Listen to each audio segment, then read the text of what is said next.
All day reading York. Oh my goodness. Never go behind again.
Page 412. Figure 137. Apsu.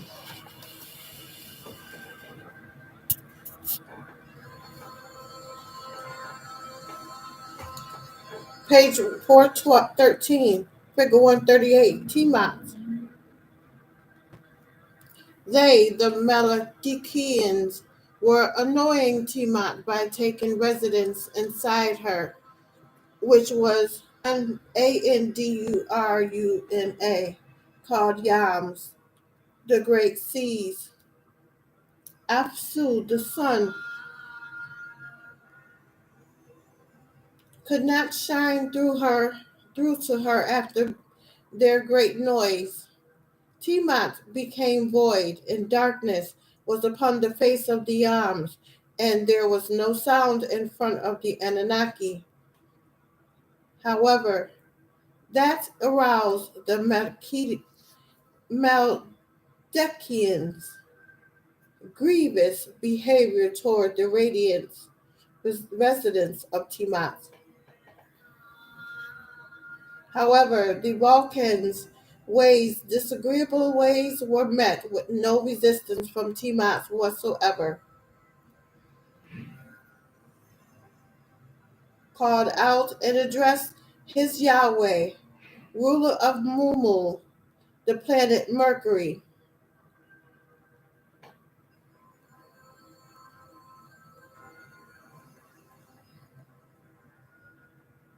O Mumu, Yahweh, in whom I am well pleased with, cometh, let us go to Tiamat.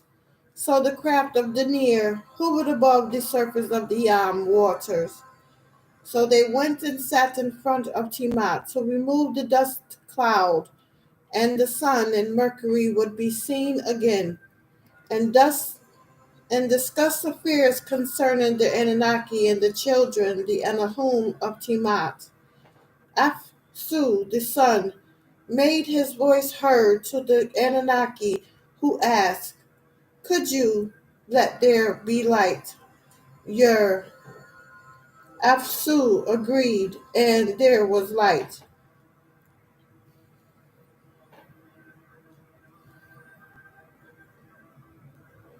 The Elohim spoke to Timat, now called Kwai, in a loud voice. The light of the sun shining upon Kwai again is agreeable. He divided the light in the atmosphere from the darkness outside Kwai's atmosphere. The light he named after one of his sons, Kwam Yam, and the darkness he named after one of his daughters, Lai Lat. And there was another daughter, Salama, evening, and another son, Shakar, morning. This was all done in the new cycle of time called 1 day of 1,000 years of the Anunnaki, in time to be 7,000 years in the time of Kwai, and the firmament was there. The ways of the Maldikians have become very grievous to me. They are causing war and mischief in my seas. By day I cannot rest, by shadow hour I cannot sleep. I shall abolish their ways and disperse them. Let Salma ways of peace prevail over Shakar's ways of trouble, so that we, the Elohim, can rest peacefully. As the sun appears to come up in the Shakar morning, and it's the beginning of chaos, but in the evening there is peace when the darkness comes. When the inhabitants of Timat heard this, their ruler Salma was furious and he shouted to her lover. She shouted dreadfully, and she was beside herself with rage. But then she suppressed the evil in her belly. How could we allow our planet, which we ourselves created, to perish? Even though the Maldekian's ways are so grievous, we should bear it patiently. We should not break our peace by killing any one. The Yahweh or Mumu, Mercury, replied and counseled Apsu, the sun. The Yahweh who ruled Mercury did not agree with the counsel of his earth mother Salama. Page 415, figure 139, Mumu. O Father Ufsu, put an end to their troublesome ways on orb called Kwai, so that she may be allowed to rest by daylight hour, shadow hour. Afusu was pleased with Mumu. His face lit up with joy at the destruction he was planning for the Anunnaki and his own sons, the Elohim, the Yahweh of Mumu, Mercury. He hugged him.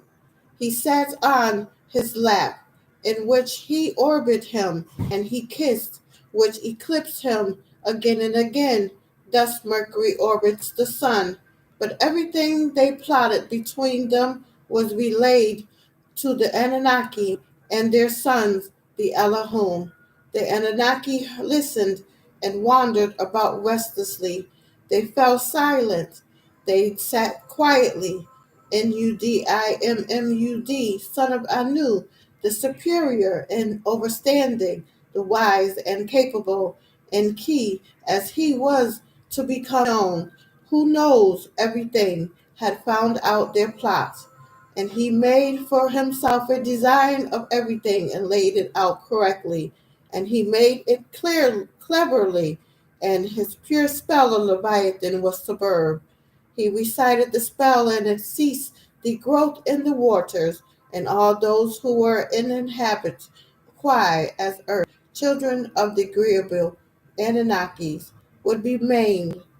He poured sleep upon him, so that he was sleeping soundly as he enforced the spell.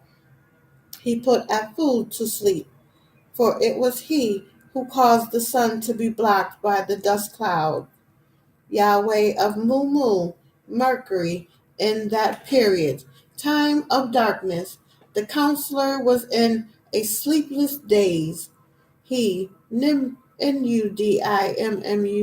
in key, unfastened his belt and released the asteroid belt to the waters above and beneath became one.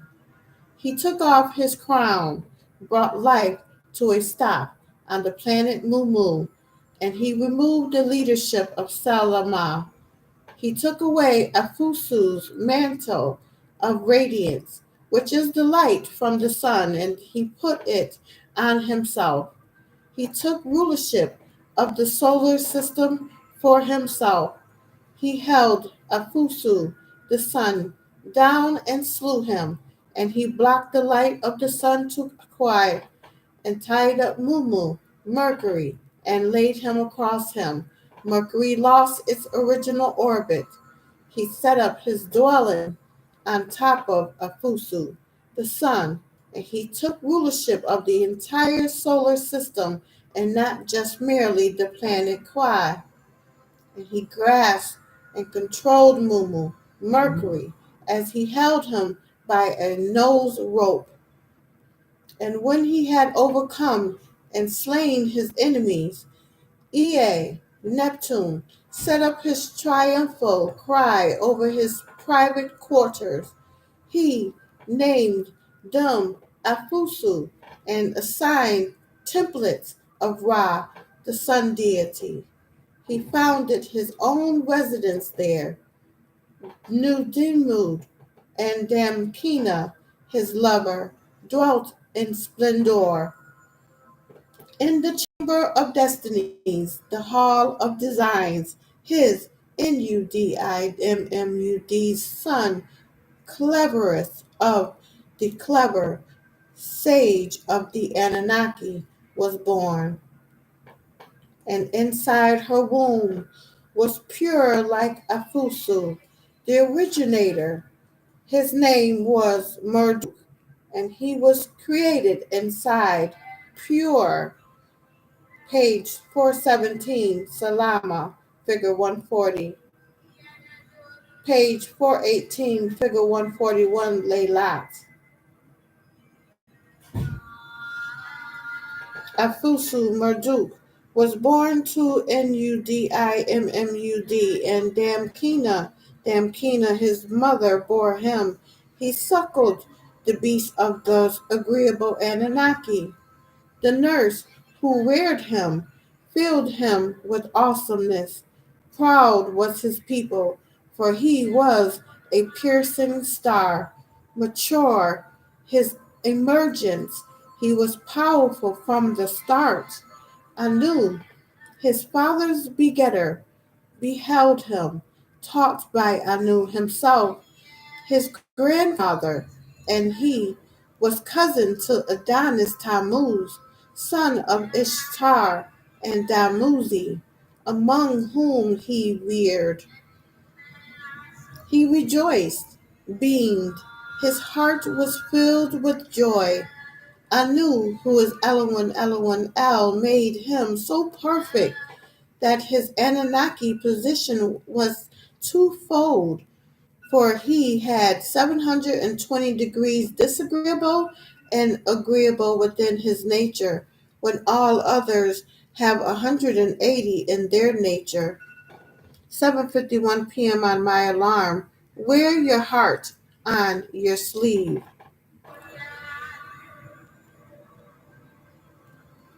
Twice 360 degrees in all. His has 720 degrees twice, 360 of the physical world and 360 of the ether or spiritual world. He elevated far above them. He was superior as a teacher in every way. His limbs were ingeniously made beyond comprehension, impossible to understand, too difficult to perceive. He had 4 eyes and 4 ears. He perceived through his eyes twice that of the others. He hears through his ears twice that of the others. When his lips move, the fire blazes forth. When he speaks, he burns away falsehood. The 4 ears are enormous, and likewise the eyes. They perceive everything. The highest amongst the Anunnaki, his form was outstanding. His limbs were very long, his fame spread far. His height was normal. His stature was the same as others, yet he was outstanding. Anu cried out. Mariutu, Mariutu, rebel, rebel. Sun, majesty, majesty of the Anunnaki, ordered by Anu to be rebel against Enki, clothed in the radiant mantle of 10 Anunnaki, which was worn high above his head. There were 5 fearsome rays of clustered above him. Anu created the 4 winds that protect Nibiru and gave them birth, life, and he put them in his Marduk's hand. My grandson, let them play. He fashioned dust and made the whirlwind carry it. He made the flood wave, and he stirred up Tiamat. Tiamat was stirred up and behaved and heaved, and restlessly daylight hour and shadow hour the disagreeable Anunnaki were unable to rest, and they had to suffer. They plotted disagreeableness in their hearts, and they addressed Tiamat, their mother, saying, because they slew Aspu, the sun, your lover, and they blocked the sun's rays from embracing the earth with its loving warmth and vitality.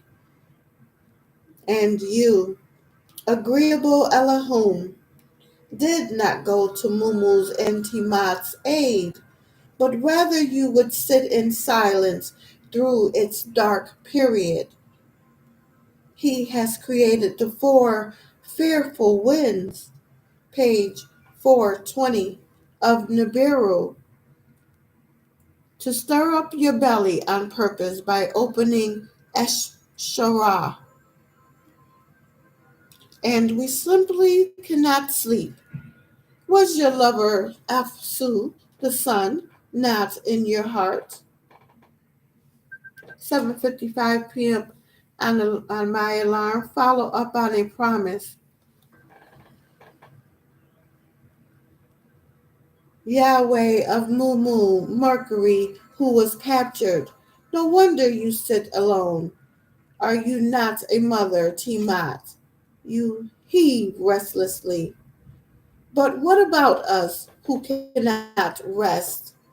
Don't you love us? Our grip has weakened and is slack, and our eyes are sunken. Remove the yoke of us restless ones, and let us sleep. Set up a battle cry and avenge them.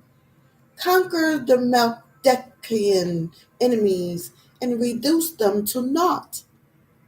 Tiamat listened, and the speech pleased her. Let us act now on this and bring it to pass as you were advising.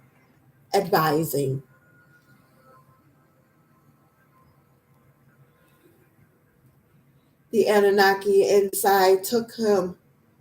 Eshshara will be disturbed. Because they adopted the ways of the disagreeable ones, Enki and his hosts were the Elohim who begot them. They crowded around and rallied beside Tiamat. They were fierce, scheming, restlessly shadow hour and daylight hour. They were working up to war, growling and raging. They convened a council and created conflict. Mother Hebrew, who fashions all things, contributed an unfaceable weapon. She bore giant snakes, reptilians in her seas, with sharp teeth and unsparing fangs. disagreeable in heart, and rebellious in nature. She filled their bodies with venom instead of blood. She cloaked ferocious dragons with fearsome rays of power and made them bear mantles of radiance, which made them appear like Allahum. Whoever look upon these reptilians shall collapse in utter terror. Their bodies shall rear up continually and never turn away. She stationed a horned serpent,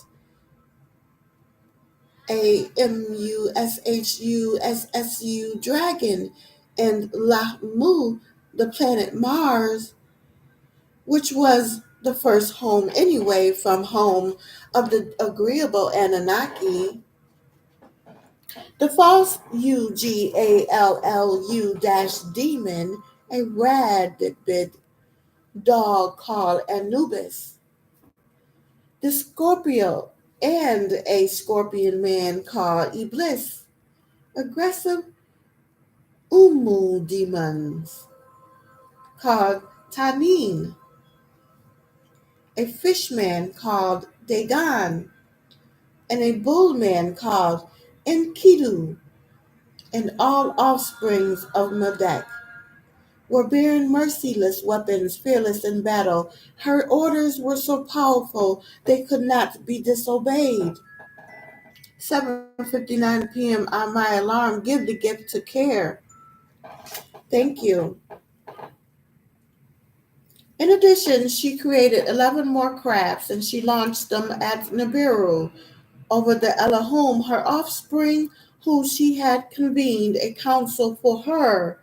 She promoted the ruler Luna, who is Shiki Kingu, who is ruler of the moon. She and made him greatest among them. And she conferred upon him leadership of the army, and thus those who worship the crescent moon. Page 421, figure 142, Mother Habar. Attribute it to Dinah. 8 o'clock p.m. on my alarm. In command of the assembly, rising the weapon to signal engagement, mustering combat troops, overall command of the whole battle force, she set him upon a throne and said, I have cast the spell of Leviathan, the great Tannin, called Shaitan, for you and made you the greatest of the Anunnaki's assembly. I have put him into your power. Rule over all the Anunnakis. You shall be the greatest, for you are my only lover. Your commands shall always prevail over all the Anunnaki.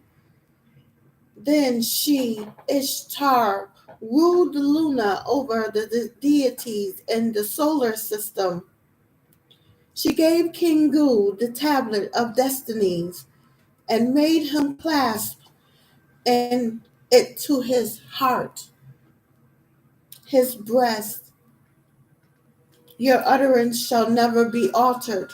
Your word shall be law. When Shiskai, also known as Luna, ruler of the moon, child of Tiamat, was promoted and had received the Anu power and had decreed destinies for the Anunnaki, his sons, he said, those issues that come forth from your mouths shall quench fire. Your accumulated venom that reaches any and all shall paralyze the powerful.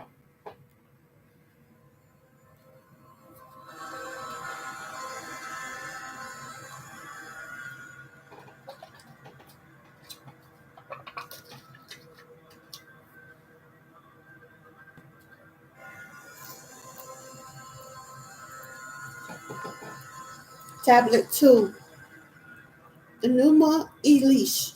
2.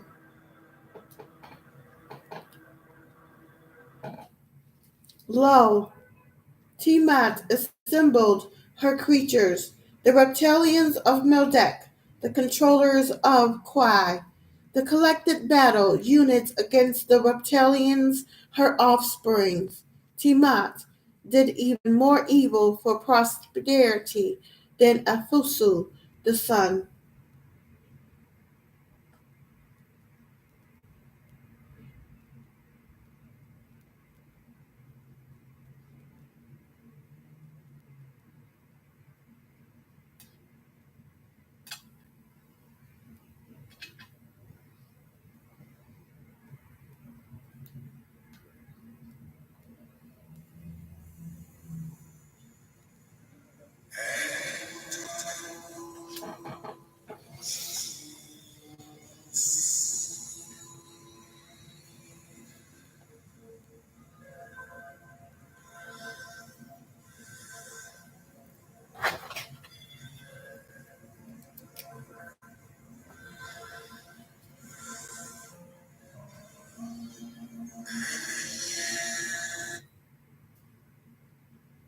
It was reported to NUDIMMUD that Tiamat had prepared for war.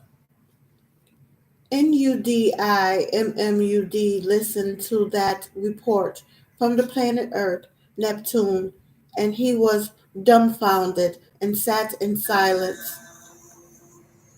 When NUDIMMUD had pondered and his fury subsided, NUDIMMUD made his way to the planet Ashar, Saturn, which is his grandfather's planet. NUDIMMUD came before Anshar, the father of him who begot him, and he began to repeat to him everything that the Medekians that ruled Tiamat had planned. Grandfather, the planet Tiamat was born, who bore us, is rejecting us. She has convened a council and is raging out of control.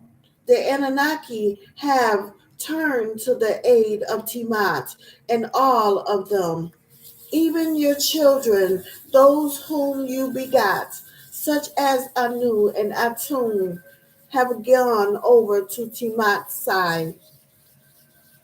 They crowded around and rallied beside Tiamat.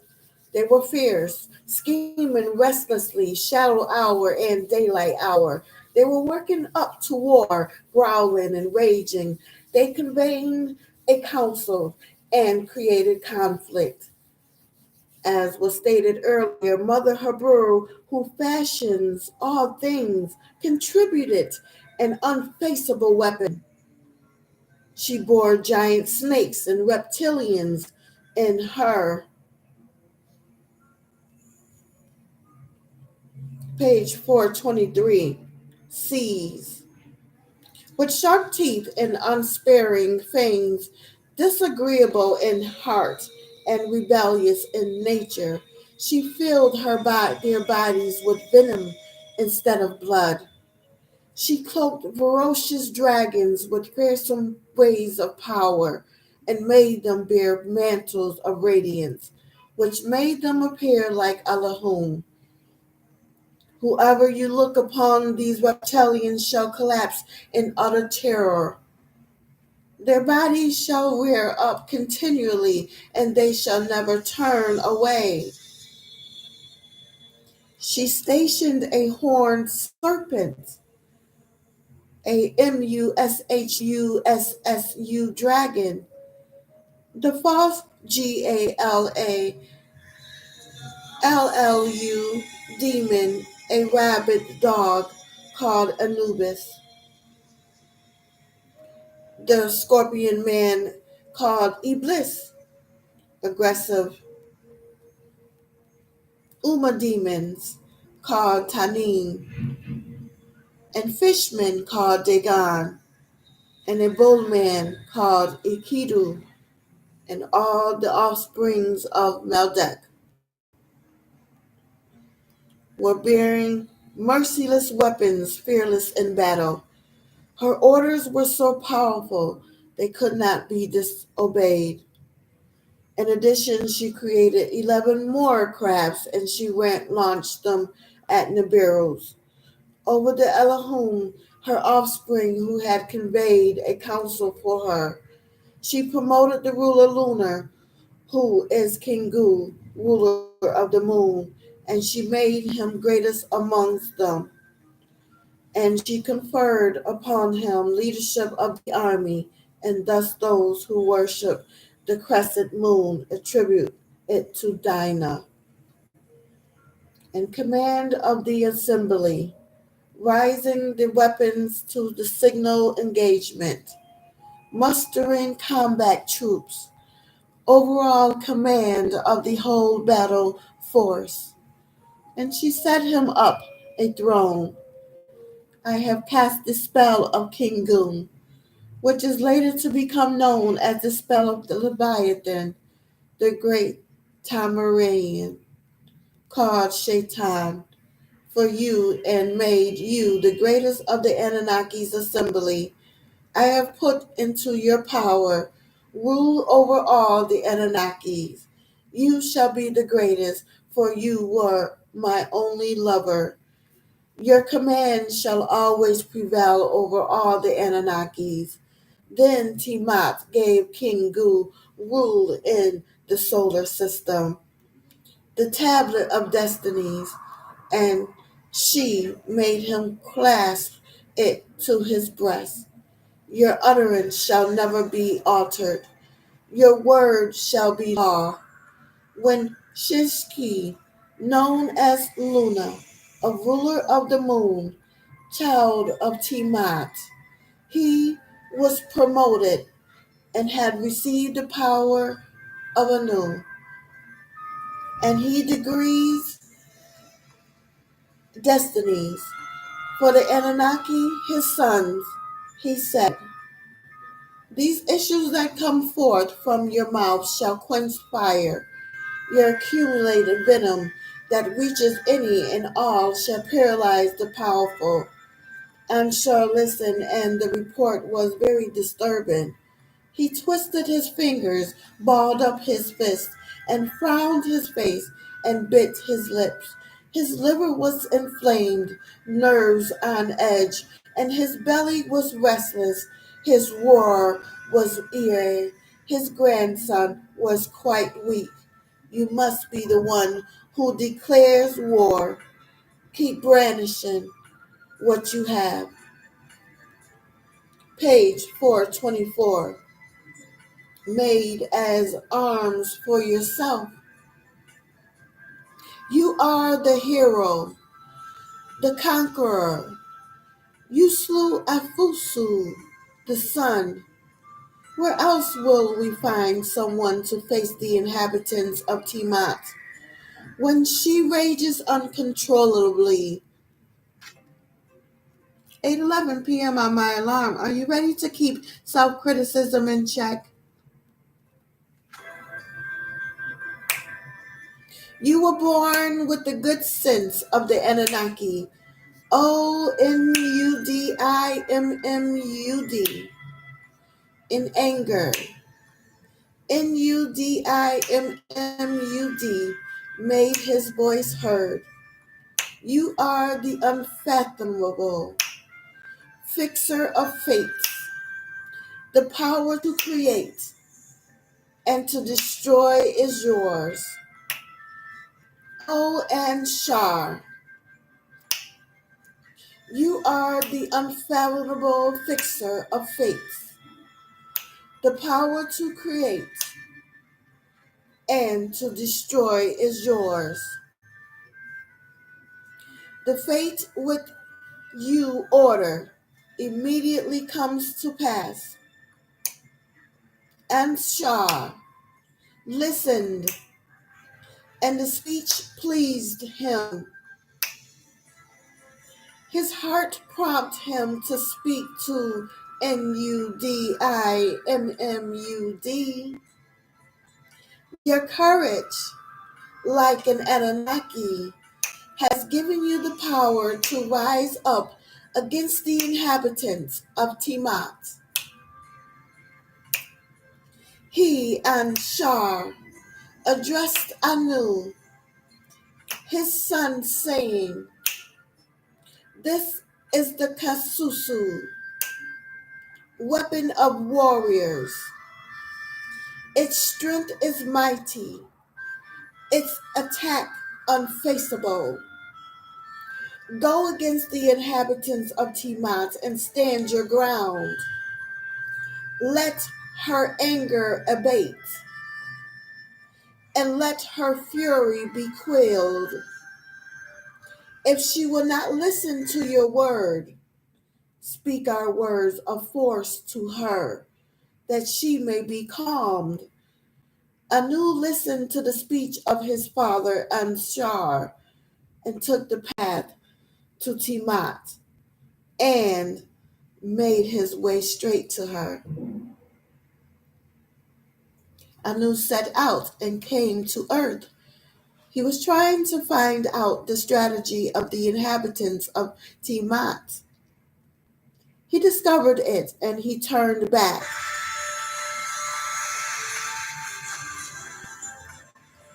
He entered into the presence of Anshar, the father who begot him. He humbly addressed him, "O Anshar, you are too great for me."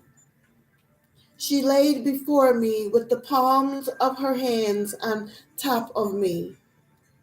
Anshar was speechless and stared at the ground. He gnashed his teeth in anger and shook his head in despair at Nidmud. Now the Ngg assembled all the Anunnaki. They stayed silently for a while, tight-lipped, with no other Anunnaki coming forward, its fate fixed. Will no one go out to face the Medekians who inhibited the seeds of Tiamat with courage? Then Nudimmud, from his secret dwelling called the Perfect One, grandson of Anshar, son of the great Anunnaki, whose heart is perfect like a fellow citizen or countryman, pure, the mighty hears, who was to be his father's champion.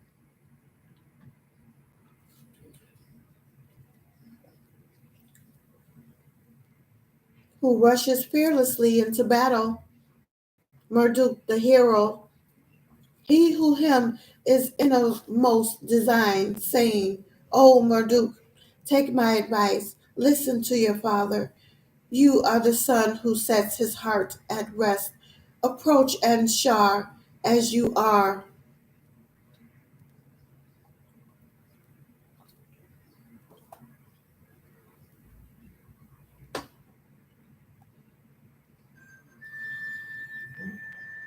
Page 425. Figure 143, Anshar, father of Anu. Figure 144, Kishar, mother of Anu. Figure 145, page 427, the Anunnaki Lahamahu. Page 428, figure 146, the Anunnaki Lalamu. Draw near to him and make your voice heard and stand your ground. He will be claimed, he will be calmed by the sight of you. The Yahweh rejoiced at the words of his father, and he approached and stood before Anshar. Anshar looked at him, and his heart was filled with joy. He kissed him on the lips, put away his trepidation, Then Marduk addressed him, saying, Father, don't stay so silent. Open your lips. Let me go, and let me fulfill your heart's desire. Ruler of Anshar, don't stay so silent. Open your lips. Let me go, and let me fulfill your heart's desires. Ansar replied, What kind of man have ordered you out to his war? My son, don't you realize that it is the inhabitants of Tiamat and Ishtar, the ruler of womankind, who will advance against you with arms? Marduk answered, Father, my creator, rejoice and be glad. You shall soon set your foot upon the neck of the inhabitants of Tiamat. Anshar replied, Then go, my son, knowing all wisdom. Coil Tiamat with your pure spell. Set forth immediately in the craft of the sound of lightning, a storm chariot. Let its mission not be to drive them out, but rather to turn them back. The Yahweh rejoiced at the words of his father. His heart was glad, and he addressed his father, Yahweh of the Elohim, fate of the great Anunnaki. If indeed I am to be your champion, if I am to defeat those who have occupied Tiamat and have your lives, conveying the counsel, name of special fate, sit joyfully together in you BSHU, UKKINNAKKU, my own utterance, shall fix fate instead of you. Whatever I shall create shall never be altered. The decree of my lips shall never be revoked and never changed.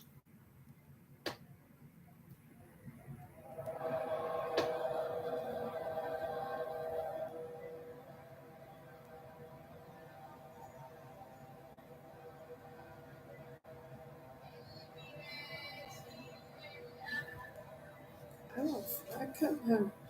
I think I misplaced it. I'm gonna stop there.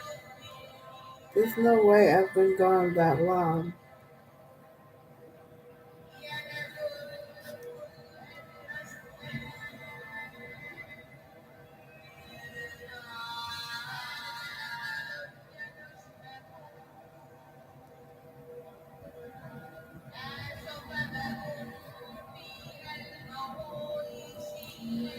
This will be the last chapter I'm going to stop at. I believe I've overextended my reading.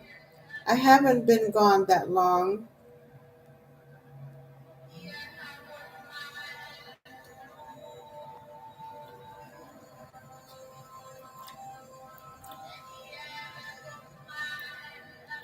Blame it on the alcohol, the wine.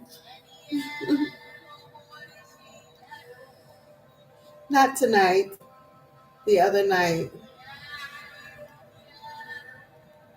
Since my battery is running low, anyways, I'm going to go ahead and end the live, and I'll catch everyone on Facebook for my regular scheduled program. I thank God I was on the wake up list. Until then, good evening.